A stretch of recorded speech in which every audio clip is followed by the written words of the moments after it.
তোদের মতো পাপীদের ধ্বংসে হাতে পূর্ণ অস্ত্র তুলে নিয়েছে। আমি দেওয়া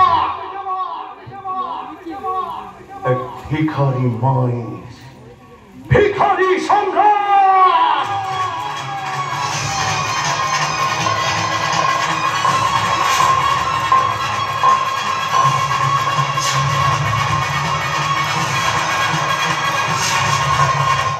তো সাহস তুই আমার লোকের গায়ে হাত তুলেছিস?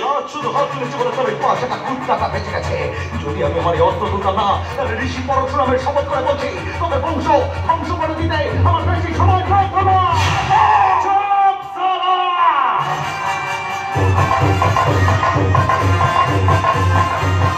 আমার সামনে দাঁড়িয়ে উঁচু করে কথা বলা সব দেখাস না কলিঙ্গ। নাহলে যে দাগ আমি তোর কালে রেখে দিয়েছিলাম না, সেই দাগ তোর গলাতে বসাতে আমি তোমার ভাববো না। তুমি এত ভুলে গেছো তুমি কার সামনে দাঁড়িয়ে কথা বলছো?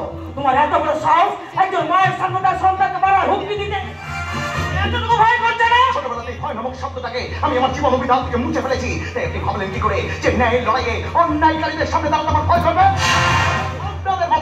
আপনাদের মতো কিছু ভণ্ড সাধিকাদের ভয় এই গ্রামের গরিব অসহায় মানুষেরা বিচলিত হতে পারে, এই দেবা নয়। অন্যায়ের কথা বলছো তুমি? সর্বসম্মুখে একজন মেয়েকে অসম্মানিত করে অন্যায়ের কাজ করেছো যে তুমি এত বড় বড় কথা বলছো? আপনি ভুল করছেন ম্যাডাম, আমি আপনাকে অসম্মান করিনি, বরং আপনি নিজেকে নিজে অসম্মানিত করেছেন।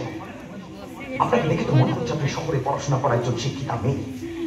আচ্ছা বলুন তো, একজন বাবার বয়সী বৃদ্ধ মানুষের গায়ে হাত তোলবার শিক্ষা আপনি শহরের কোন স্কুল, কলেজ, ইউনিভার্সিটি থেকে পেয়েছেন?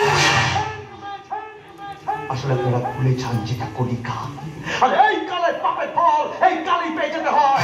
পাপ? কি পাপ করেছি আমি? সামান্য একটা কারণে একজন বৃদ্ধ মানুষের শরীর থেকে রক্ত ছড়িয়েছেন আপনি। সামান্য একটা কারণে তার জীবন জীবিকার শেষ সম্বল ওই টোটোটাকে পুড়িয়ে ছাড়খাড় করে দিয়েছেন আপনি। এটা পাপ নয়? কেন সারা জীবন গরিব মানুষ এই মার খাবে বলতে পারেন? কেন সারা জীবন গরিব মানুষের পেটে লাথি পড়বে বলতে পারেন?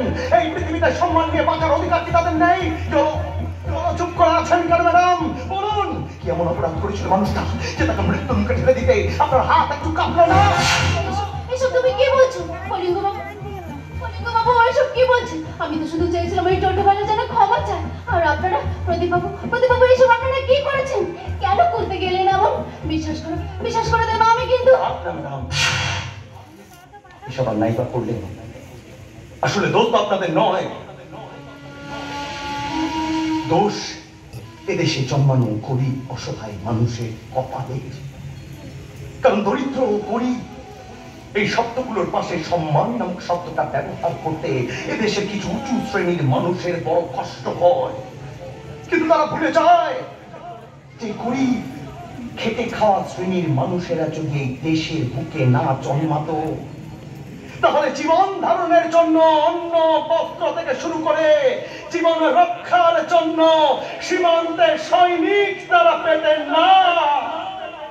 কারণ কোন মন্ত্রী, আমলা কিংবা বড় বিজনেসম্যানের ছেলে মেয়েরা রোদে জলে খেটে ফসল ফলায় না ম্যাডাম।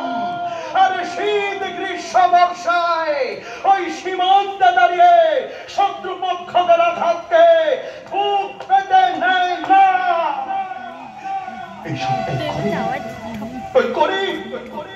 খেটে খাওয়া শ্রেণীর মানুষেরা জীবনে আরো একবার আমি তোমার কাছে হেরে গেলাম দেবা, হেরে গেলাম।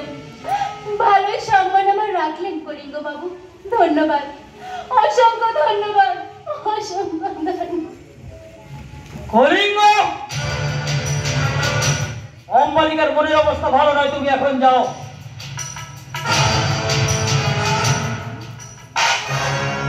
অপদার্থ, যেটা হলো সেটা ঠিক হলো না। আগুনে হাত দিতে চাইছিস, চলে যাবি, ভুলে যাস না।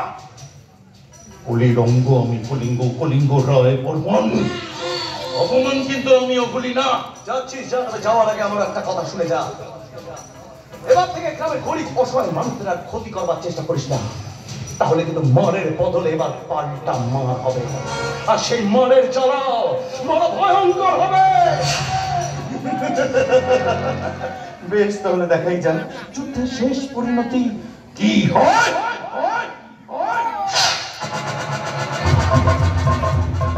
বলছিলাম কি ভৈরবী মা, কোনো মলম হবে আপনার কাছে?